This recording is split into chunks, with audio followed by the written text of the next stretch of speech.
natin. Magandang hapon po sa inyo lahat. Kaya lamang po, mula po kahapon hanggang ngayon, ay pagtatapos din po mula ng daycare, kinder, elementary, high school, hanggang college, ng government school, at saka po ng private school. Bagamat wala po siya rito, alam ko po naman na araw-araw nadadaman niyo ang presensya ng ating punong Luzon dito. Kasi kung makikita niyo po, ang ating pong paralan ay nadagdagan, gumanda ang ating mga karsada, gumanda ang serbisyo ng ating barangay council sa tulong po ng ating mahal na punong Luzon. At yan po ay alam na alam ng ating barangay council, ni Kapitan Rene, at alam ko kayo rin mamamayan dito, ay damang-daman nyo ang presensya niya araw-araw. Nagpapalampakan natin ating ngayon. Nakasahin ko na po ang kanyang mensahe. I send my warm felicitation to all batch 2012 graduates of Tagalog Elementary School. For 2 consecutive years now, Valenzuela City has been placing #1 in the National Achievement Test.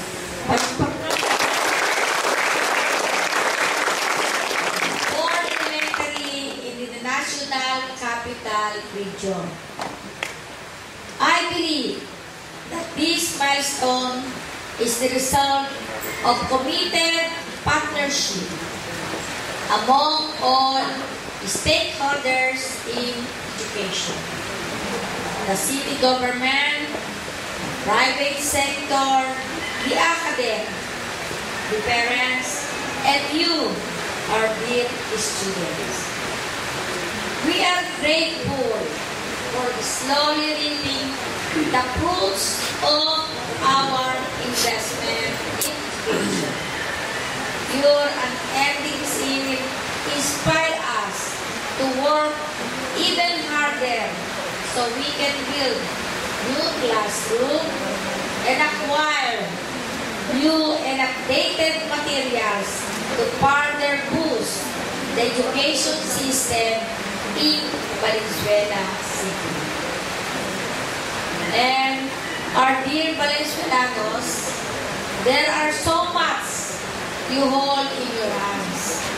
A brighter future. Life to inspire others. Place in this history. Only if you can carry on. With a good performance and the goal for more achievements as you cross over to high school. We hope that you continue, make us proud as you have yourselves as future catalysts for positive change and development of our nation. Gusto ko kayong kabayan lahat. Batiin kayong nagpagtapos, ang inyong mga magulang, ang inyong mga lolo't lola, ang inyong mga guro, at ang barangay council na gumabay sa inyong pagtatapos. Sana, mga graduates, kung kayo man ay makakarating sa mas mataas na buhay, makatapos kayo hanggang sa 3 yugto ng inyong pag-aaral, huwag niyong kalilimutan ang Tagalog Elementary School. Dito, nalinang ang inyong kaalaman.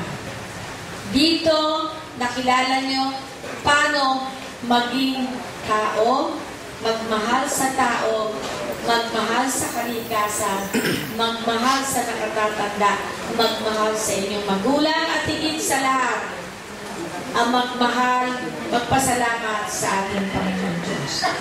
Kaya, mga graduates, sa inyong lalakbayin pa, tandaan nyo, ang tagumpay nyo ay mula sa Diyos, pero kayo ang gagawa at kikilos para ang tagumpay na ito ay makamit at ang pangarap ng inyong mga magulang para sa inyo ay huwag naman masayang.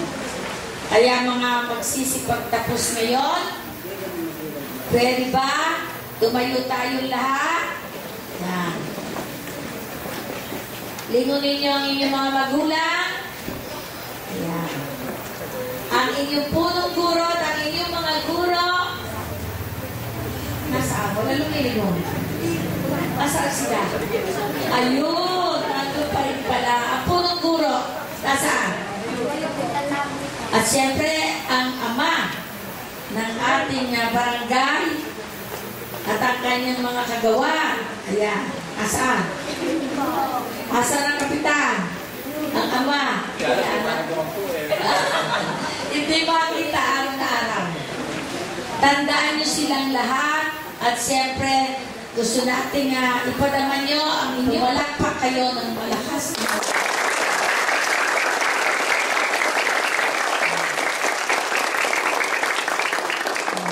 Sa aking pagtatapos, ako ang mga mag-aaral.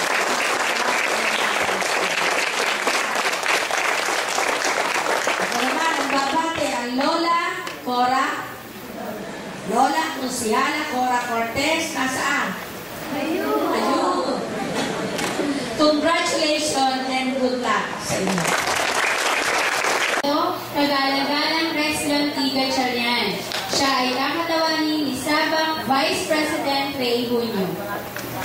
Sa ating po mga minamahal na panauhin na Consihala Cortez, sa ating mga prinsipal na sa iba't ibang lugar, sa mga bayaning guro, sa walang sawang paghubog at pagpanday ng mga mag-aral na ito, sa pangunguna ng ating prinsipal, Miss Marilena Militon, sa mga magulang na nagtiis ng init lamig, may taguin lamang kanilang mga anak, tungo sa kanilang tagumpay, sa ating masipag na punong barangay, Renato Bernardo, at ang kanyang mga sanggunian na kawapuhan at gagandahan dyan.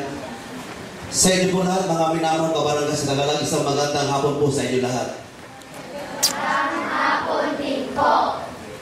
Ako po si Kagawan Ray Junio po ng Sabang Vice President ng ating lungsod.